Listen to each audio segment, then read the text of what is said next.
went to my employer and I checked with my employer. Now I know what my contributions are. And I'm very happy to know actually that I am actually on the right path as far as that's concerned. Yeah.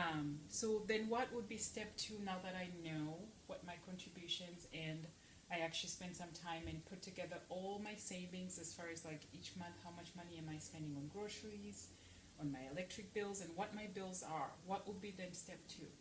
Well, step two really is the dividing line becomes what are you doing pre-tax and then what are you doing after tax. Okay. So when you go to talk to your employer, what you're doing is you're figuring out what you're doing pre-tax. Mm-hmm. So now you get your paycheck and you get to spend it. So what are you doing with that money? Okay. And so you already described a very important piece of what to do is you look at your spending, and so on an average monthly basis, where's your money going? Mm-hmm. And we take that and we build what we call buckets. And Mm-hmm. these are really buckets of success. These are not budget buckets. We don't like that word budget. We like buckets for success. So literally like buckets of money. Buckets of money for your success. Yes. So in the first bucket, what anybody can do, Mm-hmm. and this is the place to start, Uh-huh. is to put in that bucket what are your expenses for your rent or your mortgage, your car payment, your gas and electric bill, Mm-hmm. your phone bill, your fixed expenses, Mm-hmm. the expenses that you pay every month, month after month, whether Mhm. you like it or not. Those go in bucket one. So when your paycheck comes, you have to put as much money in bucket one as Mhm. you need to pay all those bills. And it's then that you can move to bucket two. Okay.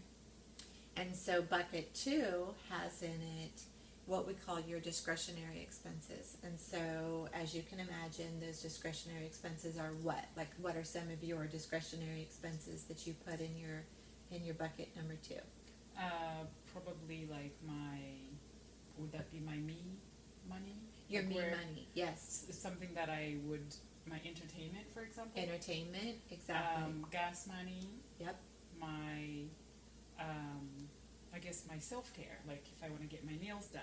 Absolutely. Or, my hair and that kind of thing. Absolutely. And so that's the money that goes into bucket two, the expenses that we identify for bucket number two. Okay. And so when we're using our cash from our paycheck, we put the money in our expense bucket to pay all of our bills, and then we say, Yahoo, we still have money left over. So we get to put money into bucket number two. But one of the key things to really know and understand about bucket two is that, first of all, bucket number one represents a checking account. Okay. And The you have day-to-day. checks. You have checks with that account, but you have no ATM card. Oh, okay. No Okay. ATM card. Because when you're swiping for coffee and you're swiping for dinner and you're swiping for a new pair of pants, Mm-hmm. you don't want it coming out of your rent.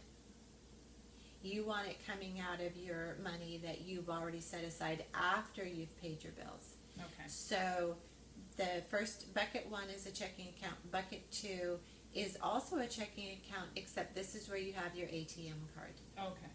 But here's the key.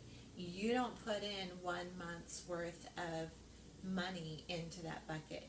You decide how much you need and want every week, Okay. and you fund that bucket. I like to have mine roll over every Sunday night. So Okay. the money that I'm going to spend for the week on personal care and entertainment and eating out and things, that comes out every Sunday night. Monday morning, I know I can go use my ATM card, but that's where we can really control our spending.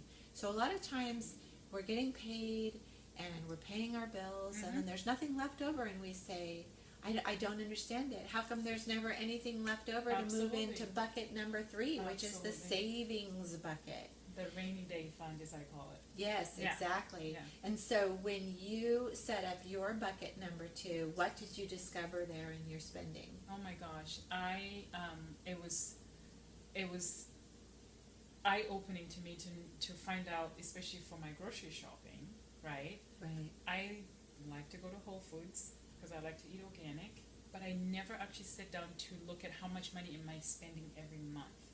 I won't share with the audience because it's shocking, but it was very eye-opening for me to see that. And so now I'm being mindful about my spending, and do I have to go to Whole Foods for everything, or can I go to the local Fred Meyer grocery store, for example, and save money that way. So that was a really good exercise for me. And so let's talk about that, because your viewers are going to want to understand the difference between a budget and these happy buckets of cash management. Because when you saw how much you were spending on groceries, did it piss you off to the point that you wanted to change your life? Oh, absolutely. Absolutely. And did you want to build a better future for yourself by saying, no way, I'm not going to spend that much? And so when we talk about a budget, sometimes it becomes something that feels like a takeaway, and we're afraid. It's like, I don't want somebody to take something away from me and tell me no, that I can't go out and eat, or I can't go out and shop. But you have such a great example, because your money was coming out through the bottom of the holes in your leaky bucket in groceries, and you didn't suspect groceries as the culprit. Never suspected it. And so that's what, when we line up our expenses into these different buckets, we really get the light bulb that goes on, and we see and understand where we are, and then we can shape the path into our future and say, this is where I want to be. Yep. So bucket number 3 is a savings account, and that represents our future and what we really want. And so you call your bucket number 3 your rainy day bucket. I do. And so what's your vision for your rainy day bucket?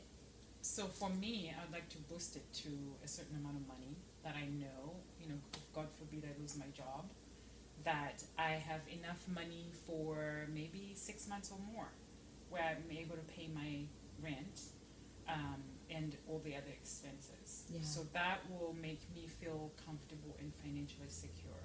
So with that, I have decided I'm going to take a certain amount of money per month and put it in savings. And so let's talk not about dollars and cents right now, but let's talk about feelings.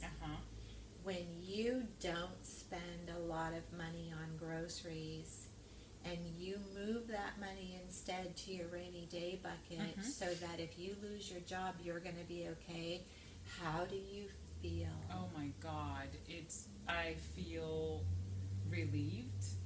I feel this light at the end of the tunnel. I mean, there's a sense of security there. Absolutely. You know what I mean? Because I actually always thought I know where I want to be, but I didn't know how to get there. Yeah. But now that I put everything on paper and I actually see where my money is going and where some adjustments that I need to make. Absolutely. I gotta tell you, I sleep better at night.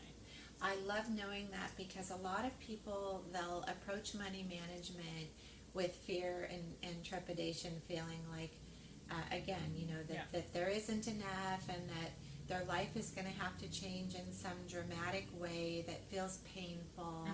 And yet you didn't experience any of that. Nope. In fact, it was the opposite. You've really come out of this feeling uplifted, more empowered, more in control. I'm excited. Less fearful, and that's what we're looking for. That's when you know you have a successful plan. Yep. When you feel that way, that's when you know you have a successful plan. I like it.